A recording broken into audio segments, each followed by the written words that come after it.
पटुमतीभ्या सुचरितपोनिधिभ्यो नमो गुरुभ्यो गुणगुरुभ्या षत्तीसगुणसमग्रे पंचविहाचारकरणसन्दर्शे शिष्यानुज्ञे कुशले धम्मायर्य सदा वन्दे गुरुभक्तिसंयमेन या तरन्ति संसारसागरं घोरं छिन्नन्त्यक्षकं मम जन्मं मरणं न पावन्ति ये नित्यं व्रतमन्त्रहोमनिरता ध्यानाग्निहोत्राकुला षट्कर्मा विरतास्तपोधनधना साधुक्रिया साधुवा शीलप्रावरणा गुणप्रकरणा चन्द्रार्कतेजोधिका मोक्षद्वारकपाटपाटनहटा प्रीणन्तु मां साधुवा गुरुवः पाञ्चुनो नित्यं ज्ञानदर्शननायकाः चारित्रार्णव गम्भीरा मोक्षमार्गोपदेशका ईशायवन्त्यारिभक्तिकाौ सगोको दशालोचिं समनानुसमुदंसंसमचरयुतानं पंचविहाचारणमार्याणं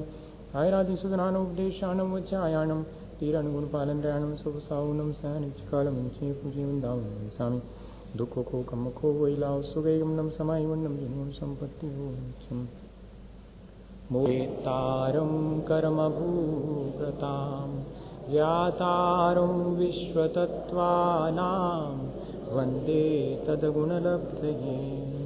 भगवान महावीर स्वामी की, आचार्य उमा स्वामी महाराज की, आचार्य गुरुवर विद्यासागर मुनि महाराज की। 7वें अध्याय का अर्थ अपन सीखेंगे। प्रमत्त योगात प्राण व्यपरोपणम हिंसा। आपने पांचों पापों की चर्चा तो करी, पांचों पापों से बचने के उपाय भी बताए, पांचों व्रतों के पालन करने में भावनाएं कौन कौन सी भावना ये भी बता दिया, लेकिन हिंसा किसे कहते हैं, झूठ किसे कहते हैं, ये तो आपने बताया ही नहीं। तो कहते अब बताते हैं। प्रमत्त योगात प्राण व्यपरोपणम हिंसा। राग द्वेष के वशीभूत हो करके, प्रमत्त के मायने हैं जब हम कषाय से युक्त होते हैं उस समय दूसरे के प्राणों का विनाश करना, तो वो कहलाएगी हिंसा। डॉक्टर को नहीं बंद किया जाता क्योंकि उसने तो पूरी बचाने की कोशिश की, इसके बावजूद भी मर गया। और ड्राइवर ने अगर अचानक धोखे से किसी को गाड़ी टकरा गई, थोड़ा बहुत पनिशमेंट मिलेगा, लेकिन डाकू ने अगर किसी पर शूट करने के लिए गोली चलाई और फिर भी वो चूक गया, तब भी अटेम्प्ट टू मर्डर केस। आपने मारने की तो पूरी कोशिश की, वो बच गया, ये बात अलग, पर आप जो है भाव आपने किया, इसलिए हिंसा में प्रमत्त योगात शब्द लगाया। अगर आप राग द्वेष से युक्त होकर के दूसरे के प्राणों का वियोग करते हैं तो वो हिंसा कहलाएगी, अर्थात भीतरी भाव विशेष। अपने प्राणों का भी है, वो दोनों ही चीजें सही है। अपने प्राणों का भी घात होता है, उससे भी हिंसा होती। अब इसमें आगे बहुत आएगा, इसलिए मैंने उसको टच नहीं किया। इसमें तो आएगा आगे कि अगर आप अपने इंद्रिय और मन का ज्यादा उपयोग करते हैं, दुरुपयोग करते हैं, क्षमता से बाहर करते हैं, तब भी आप अपने प्राणों का घात करते हैं। अति भारारोपण में आएगा कि आप सुबह से शाम तक संसार के काम में लगे हैं, आपने अपने पांचों इंद्रिय और मन वचन काय का आपने सदुपयोग नहीं किया, आपने दुरुपयोग किया है, अपनी क्षमता से ज्यादा किया है। अति भारारोपण दूसरे पर भी और स्वयं पर, ये दोनों में लगाते चले जाएंगे। और अप्रमत्त वो प्रमत्त योगात भी सब में लगेगा आगे के सूत्र में। असद अभिधानम अनृतम, लेकिन प्रमत्त योगात राग देश से युक्त होकर जो बात जैसी है उसे वैसा नहीं बोलना। असत के मायने हैं अप्रशस्त, दूसरे को पीड़ा पहुंचाने वाले वचन बोलना, क्योंकि दूसरे को पीड़ा पहुंचाने वाले वचन राग द्वेष के वशीभूत होकर के ही बोले जाएंगे। कई बार राग द्वेष के वशीभूत नहीं भी होते हैं और संस्कारवश जैसे कोई वचन निकल जाते हैं तो अपन बाद में रियलाइज करते कि नहीं, अरे मेरा ऐसा भाव नहीं था, मैंने आपको चोट पहुंचाने के लिए नहीं कहा, मेरे मुंह से पता नहीं कैसे वो शब्द निकल गया, मैं बहुत सॉरी फील करता हूं, ऐसे करके कहते कि नहीं। इस तरह यहां पर दूसरे के लिए चोट पहुंचाने की दृष्टि से जो बोला जाए वो सब असत्य है। और अदत्ता दानम स्तेयम, बिना दी हुई किसी की वस्तु उसे ग्रहण करने का जो भाव है वो ही चोरी है। हाँ, ग्रहण करने का भाव, यहाँ पर कोई चीज रखी है, मैं इसको ले लूं, बिना पूछे ले लूं। पूछ के लेने में कोई बात नहीं, इसको लेने का भाव आ गया, ये किताब ले लूं तो, लेकिन पहले पूछ तो लूं किसकी है ये किताब। नहीं, मैं तो उठा लूंगा तो चोरी हुई। और अगर मैं पूछ करके उठाऊंगा तो नहीं, मैं ये किताब ले सकता हूँ, हाँ ले लीजिएगा, जिसकी है मान लो वो कह दे कि ले लीजिएगा, तो फिर उसमें चोरी नहीं होगी। लेकिन घर गृहस्थी में अपन जो आपस में एक दूसरे के सामान को उठा लेते हैं और उसे बता देते हैं, वो चोरी नहीं कहलाएगी, ये ध्यान रखना। हाँ, विनोबा ने एक बार भूख लगने पर अपने घर में माँ की अनुपस्थिति में लड्डू निकाल के खा लिया। माँ शाम को आई और उन्होंने कहा कि माँ, हमने लड्डू आपसे बिना पूछे निकाल के खाया था, हमको पाप तो नहीं लगेगा? नहीं, क्योंकि तुमने बता दिया कि हमने खाया था। खाने के बाद नहीं बताते अगर तो पाप लगता। तुम्हारे मन में चुराने का भाव नहीं था, अब कंडीशन ऐसी बनी कि ग्रहण करना पड़ा, इसलिए ग्रहण कर लिया, बाद में कह दिया कि मैंने तो ऐसा ऐसा किया था। यही इसमें भाव है कि किसी की बिना दी हुई वस्तु को नहीं लेना। मैथुनम ब्रह्म, ये सभी लोग समझते हैं। कपलेशन इज अनचैस्टिटी। मूर्छा परिग्रह, मूर्छा का मतलब है ममत्व भाव। चीजें कितनी रखी हैं ये महत्वपूर्ण नहीं है, उनके प्रति आपका राग भाव कितना है ये महत्वपूर्ण, आपका ममत्व कितना है ये महत्वपूर्ण। ये पेन मेरा है, अब इसे कोई उठाएगा तो उधर नहीं उठाएगा, इधर से कुछ उठ जाएगा, ये गड़बड़ है। हाँ, अगर इधर कुछ नहीं होता, हाँ ले लो, आप ले लो, कोई बात नहीं, तब तो पेन परिग्रह नहीं हुआ। और अगर उठाते ही साथ, कैसे उठा रहे हैं आप, मेरा ये, ठीक है, मतलब पजेशनेस, आप अगर उस पर अपना पजेशन, अपना स्वामीपना आरोपित कर देते हैं और भीतर उसके प्रति ममत्व का भाव रखते हैं, तो यही परिग्रह कहलाएगा। दाम बिना निर्धन दुखी, तृष्णावश धनवान, जो उनके पास कछु नैया सुझ जाने, समझियो कि बिल्कुल अपरिग्रही हो गए वे। हाँ, भीतर भीतर उनके आकुलता बहुत है कि ये होता ये होता ये होता, कहते वे भी परिग्रही हैं। और जिनके पास बहुत है अनाप शनाप और ममत्व बहुत है, तो वे भी परिग्रही हैं, दोनों ही चीजें हैं। अगर भीतर में ममत्व नहीं है तो ही अपरिग्रह कहलाएगा। इसलिए लिखा कि मूर्छा परिग्रह, अर्थात मूर्छा का मतलब यहां पर ममत्व लेना, ममत्व ही परिग्रह। और व्रती को कैसा होना चाहिए, ये तो 5 पापों से विरक्त होने का नाम व्रती हो गया, 5 पापों की परिभाषा बना दी। और अब कह रहे हैं कि व्रती को कैसा होना चाहिए, निशल्यो व्रती, व्रती को शल्य नहीं होना चाहिए। शल्य 3 होती, माया, मिथ्या और निदान। माया शल्य कौन सी है, बाहर बाहर से व्रतों का पालन करना, भीतर भीतर से आसक्ति बनी रहना, बगुले के समान। तो वो चीज भीतर भीतर शल्य की तरह, शल्य इव, शल्य कहलाता है कांटा, जैसे कांटा चुभ जाए और निकले नहीं तो भीतर भीतर चुभता रहता हो, ठीक इसी तरह से बाहर से व्रतों का पालन कर रहे हैं और भीतर जो है और आसक्ति बनी है, स्वयं समझ रहे हैं, और भीतर भीतर वो बात जब तब याद आती तो तकलीफ पहुंचाती है कि अरे मैं ऐसा कर रहा हूं, तब वो कहते कि ये माया शल्य है।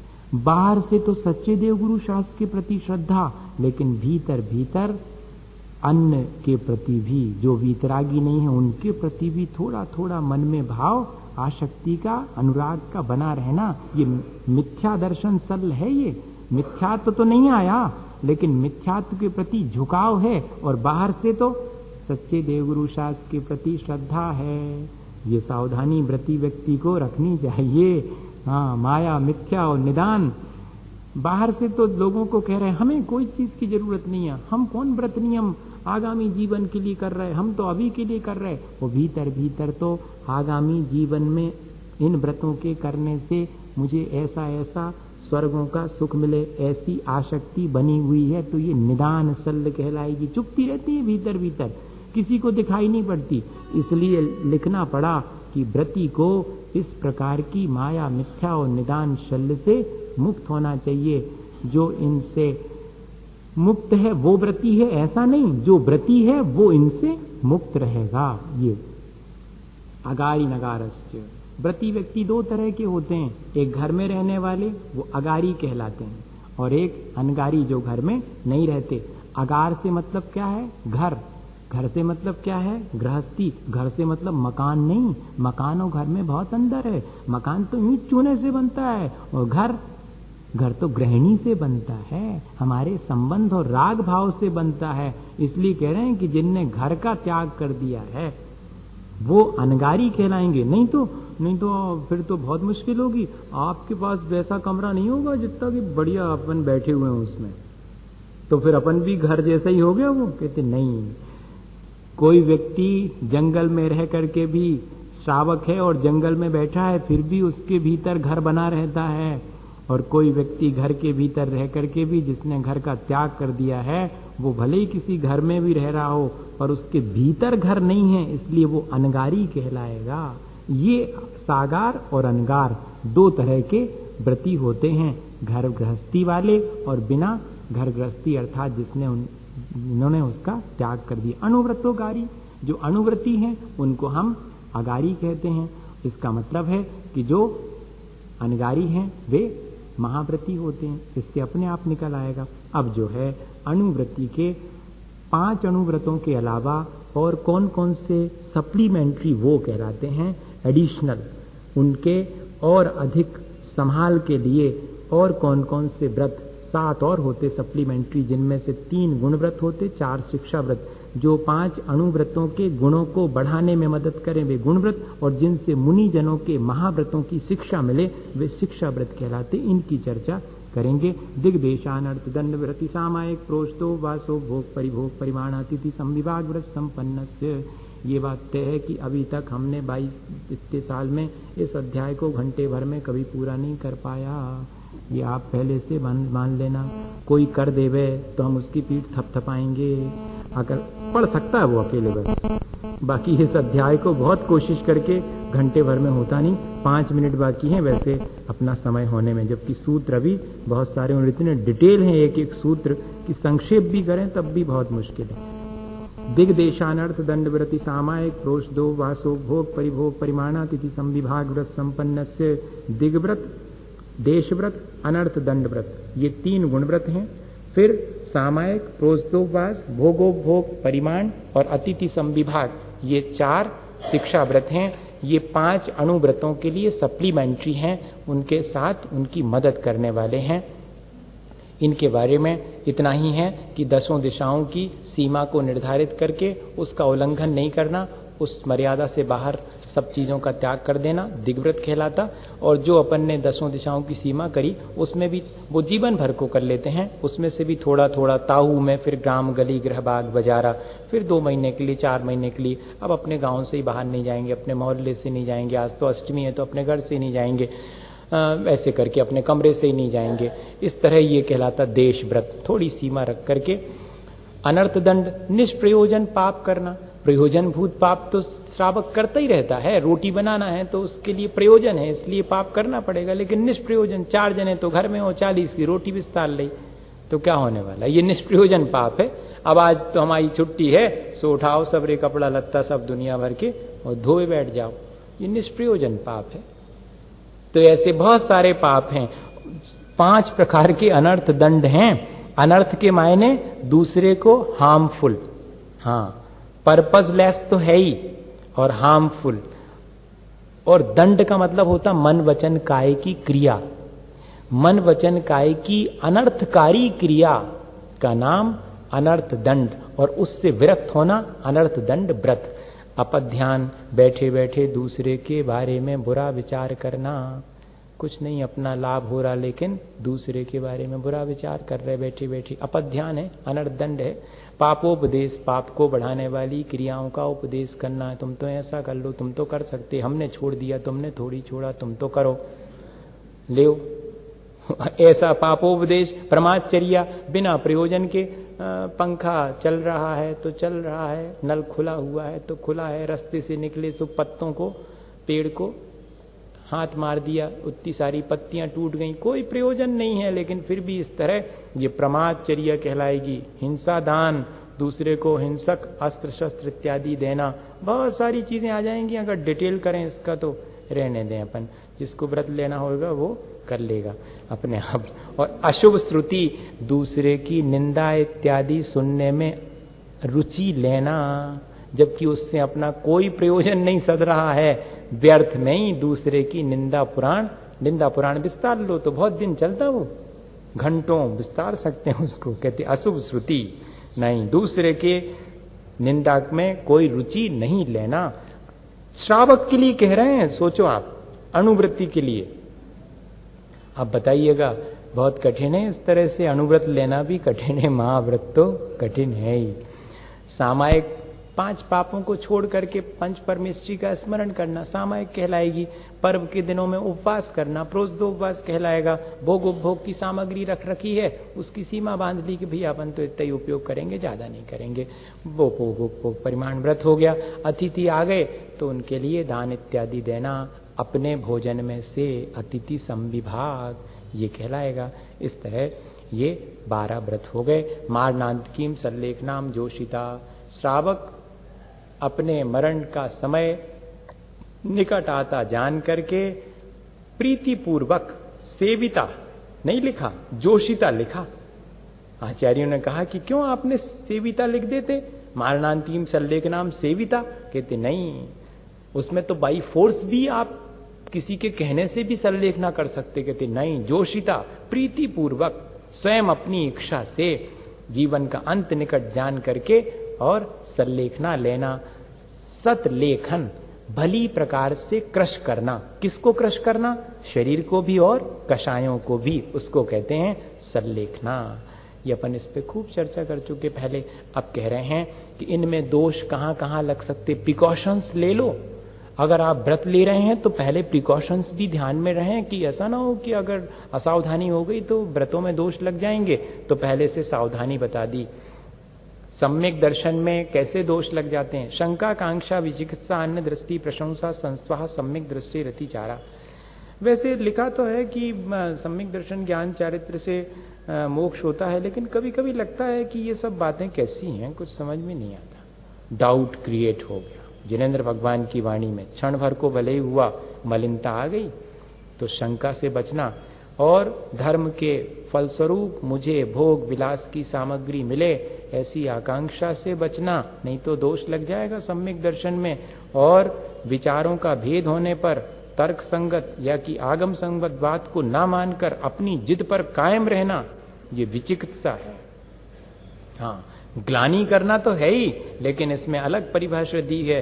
असत्य का भी आग्रह होना, अपनी बात का आग्रह अगर रखते हैं तो धीरे धीरे सम्यक दर्शन खत्म, क्योंकि आगम की बात से भी ऊपर आपकी बात हो गई, इसलिए धीरे धीरे आपका सम्यक दर्शन खत्म हो जाएगा, क्योंकि आप आगम के अनुरूप ना करके और अपने अनुसार उस चीज को इंटरप्रेट कर रहे हैं। अन्य दृष्टि, प्रशंसा, मोक्ष मार्ग में स्वयं स्थिर नहीं रहना और जो विपरीत मोक्ष मार्ग के हैं उनमें ज्यादा रुचि रखना, ये अन्य दृष्टि, प्रशंसा। और अन्य दृष्टि संस्थाओं भी वही कहलाएगा। अभी तक तो सिर्फ रुचि रख रहे थे, फिर 4 लोगों से और कहना शुरू कर दिया कि हाँ वैसे तो ये ठीक है, पर वो भी बहुत अच्छा है। इस तरह से मिथ्या मार्ग को भी वचन से अच्छा कह देना या मन ही मन अच्छा मानना, और सच्चे मार्ग पे तो चल रहे हैं लेकिन उस मार्ग के बारे में भी प्रशंसा करना जो कि मिथ्या मार्ग है, जान रहे हैं स्वयं। इस ऐसे में हमारे सम्यक दर्शन खत्म तो नहीं होगा, पर उसमें दोष लगेगा, और धीरे धीरे ज्यादा दोष लगता है तो फिर खत्म भी हो जाता है। इसलिए सावधानी बता दी। व्रतशीलेषु पंच पंच यथाक्रमम, 5 व्रतों में भी क्या क्या दोष लग सकते हैं, सावधानी रखना। बंध वदच्छेदाति भारारोपणान्य पान निरोधा। अगर आप किसी को बंधन में डालेंगे तो आपके अहिंसा व्रत में दोष लगेगा। बंधन में डालने के अलग अलग ढंग होते हैं। जानवर इत्यादि पाल लिए तो उनको रस्सी बांध के खूंटे से अटका दिया, तो कहते सावधानी रखेगा व्रती, उनका बंधन इतना ढीला रखेगा कि विपत्ति आने पर वो अपने हाथ से निकाल के और यहाँ वहां मूव कर सकें। प्यास लगने पर रात में बंधन निकाल करके पानी पीने जा सकें। एक तो बंधन डालेगा नहीं, और डालेगा भी तो ऐसा जिससे कि उसको असुविधा ना हो। किसी से जो सेवक इत्यादि हैं उनको किसी काम विशेष में लगा दिया, अब बाइंड अप हो गए, वो करना ही पड़ेगा आपको, मजबूरी है, ये भी बंधन है। हिंसा तो नहीं की आपने, लेकिन बंधन के माध्यम से उसे संक्लेश पहुंचाया, इसलिए हिंसा हो गई। बध अर्थात मारपीट करना। मारपीट शरीर से ही अकेली होती हो ऐसा नहीं, वचन की मार सबसे बड़ी मार है। किसी से भी, हाँ चींटी पर तो पैर नहीं रखेंगे, अहिंसा, लेकिन किसी से ऐसे वचन कह दिए कि कहो जिंदगी भर वो ना भूले, तकलीफ होती रहे, इसको भी ये बद है। बद के मायने प्राणों का वियोग तो नहीं किया, लेकिन प्राणों के वियोग तुल्य पीड़ा दे दी उसे। ये अहिंसा व्रत में बहुत दोष लगाने की चीज है। छेदन भेदन करना सब तरह से होता, फिजिकली भी और मेंटली भी, दोनों में लगा देना। अति भारारोपणम, अपने नौकर चाकर से उनकी क्षमता से ज्यादा काम लेना, और अपने आप से भी अपनी क्षमता से ज्यादा काम लेना, दोनों ही चीजों में आएगा अति भारारोपण। अन्नपान निरोध, अपने सेवक इत्यादि या स्वयं का भी, अब काम में लगे हैं, भूखे प्यासे लगे हुए हैं, काम में बहुत रुचि है, अपने प्राणों का भी आप अन्नपान निरोध करके घात कर रहे हैं, और दूसरे का भी इसी तरह से दोनों जगह घटित कर लेना। अहिंसा व्रत है। ओवर टाइम करना और कराना, तनख्वाह दी जा रही पर क्षमता से अगर अधिक हो गया तो, अगर क्षमता से, अगर उसकी क्षमता है ठीक है 8 घंटे वो करता है और उसकी 2 घंटे और करने की क्षमता है तो करे, वो ओवर टाइम नहीं कहलाए। वो 8 घंटा ड्यूटी के पैसा ले रहा हो। हाँ, और उसके बाद 2 घंटे और काम करेगा। नहीं, काम नहीं, 2 घंटा वो सो रहा है। अब व्रती व्यक्ति की चर्चा है महाराज, सामान्य की चर्चा नहीं है। त्यागी व्रती की चर्चा है। त्यागी व्रती, बाकी जनता तो सब उनके व्रत ही नहीं है, उनको का दोष है, वो तो हमेशा ही दोष है। व्रती व्यक्ति के लिए है, जो उन्होंने व्रत लिए हैं उसको है दोष। ये तो वो क्यों ऐसा करेगा? अगर करेगा तो उसके व्रत ही नहीं कहलाएंगे, हैं? व्रतों का खंडित हो जाना हो जाएगा फिर तो। ये तो व्रतों के दोष बता रहे हैं कि अगर कदाचित ऐसा कभी हो जाए तो दोष है, और अगर हमेशा होने लगे तो व्रत ही नष्ट हो जाएगा। मिथ्योपदेश, रहो व्याख्यान, कूटले क्रिया, न्यासापहार, साकार मंत्र भेदा, सन्मार्ग पर लगे हुए व्यक्ति को और भड़का देना, विचलित कर देना, गलत मार्ग पर लगा देना, ये मिथ्या उपदेश है। और रहो व्याख्यान, किसी की चुपचाप होने वाली बात को, गुप्त बात को सुनना, प्रकट कर देना, दोनों ही चीजें हैं। हाँ, कान लगा करके क्या चल रहा है, ठीक है, रहो व्याख्यान कहलाएगा ये। कूटलेख क्रिया, किसी के बाबत झूठा आरोप लगा देना और लिख करके दे देना, ये व्रती को इससे बचना चाहिए बहुत। और न्यासापहार, किसी ने कोई चीज धरोहर के रूप में रखी थी, उसको भूल गए, उसको हड़प लिया, ये भी, ये किस में आ जाएंगे भैया? ये सत्य अणुव्रत या सत्य व्रत के, सॉरी असत्य अनुव्रत के, सत्य अनुव्रत के अतिचार हैं ये। न्यासापहार, साकार मंत्र भेद, दूसरे का अभिप्राय जानकर ईर्ष्यावश दूसरे से कह देना। हाँ, हमने देखा था कि वो इस तरह कुछ ऐसा कुछ कह रहे थे, आप संभल के रहना। अब उसने कहा ही नहीं, उसका अभिप्राय क्या था क्या पता, लेकिन आपने बाहर से देख करके और उससे दूसरे से। त्यागी व्रती को इस चीज से बचना चाहिए। वैसे तो सबको बचना चाहिए, त्यागी व्रती को विशेष रूप से बचना चाहिए। स्तेन प्रयोग तदा हरता दान विरुद्ध राजातिक्रम हीनादिक मानून मान प्रतिरूपक व्यवहारा। इसीलिए पंचम काल में अणुव्रत भी पालन करना खांडे की धार है। महाव्रत तो छोड़ो, अगर वाकई में निर्दोष व्रतों का पालन पंचम काल में करना है अत्यंत कठिन है। स्तेन प्रयोग, स्वयं तो चोरी का त्याग कर दिया, हमने त्याग किया है, तुम तो करो, दूसरे को सलाह दे रहे हैं ऐसी ऐसी करो। स्तेन प्रयोग तदाहरता, कोई बात नहीं, तुम जो सामान चुरा के लाओगे मैं खरीददार, मैं खरीद लूंगा, उसके चोरी के सामान को खरीदना बेचना। विरुद्ध राजातिक्रम, राज्य की जो व्यवस्था है टैक्सेशन वगैरह की, उस टैक्सेशन को पूरा पेमेंट नहीं करना, राज्य के विरुद्ध। ये सब त्यागी व्रती, अणुव्रती के लिए राज्यातिक्रम, एक राज्य की चीज दूसरे राज्य में ले जाकर के सस्ते दामों की ले आए, महंगे दाम में बेच दी, ये सब भी इसी में आता है। हीनादिक मानोन्मान, माप तोल के जो मेजरमेंट्स हैं बांट हैं, उन सबको कमती बढ़ती, लेने के तो ज्यादा और देने के तो कमती, छोटी बहू बड़ी बहू। हाँ, एक दुकानदार था तो वो अपने घर में से चिरौंजी बेचता था, आचार्य श्री सुनाते हैं।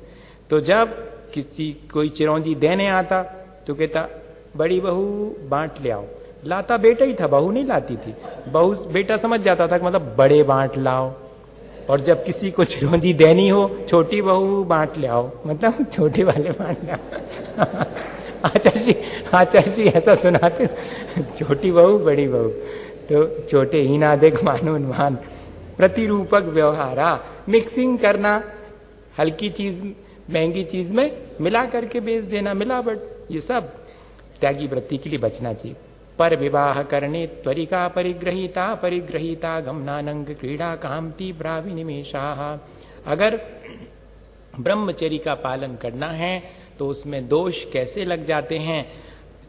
जिनका विवाह करना है अपने गृहस्थ कर्तव्य में तो शामिल नहीं, अपने परिवार का ब्याह इत्यादि करना तो ठीक है भैया, लेकिन दुनिया भर के पटिया बन करके और सबकी दलाली कर रहे, तुम इनसे ब्याह कर लो, तुम उनसे कर दो, उनकी कुंडली मिला दो, ये सब कहते इसमें आपके ब्रह्मचर्य में धीरे धीरे दोष तक करके नष्ट हो जाएगा। त्वरिका परिग्रहीता गमन, दूसरे की विवाहित स्त्री इत्यादि से संबंध राग के रखना, अर्थात परवर्टेड क्या कहेंगे उसको, हाँ सब समझते हैं। त्वरिका गमन, वेश्यागमन करना, अनंग कीड़ा, इसके लिए लिखा उन्होंने परवर्टेड सेक्सुअल प्रैक्टिसेस, और काम तीव्रा विनिवेश, बहुत अधिक सेक्सुअल पैशंस, ये ठीक है।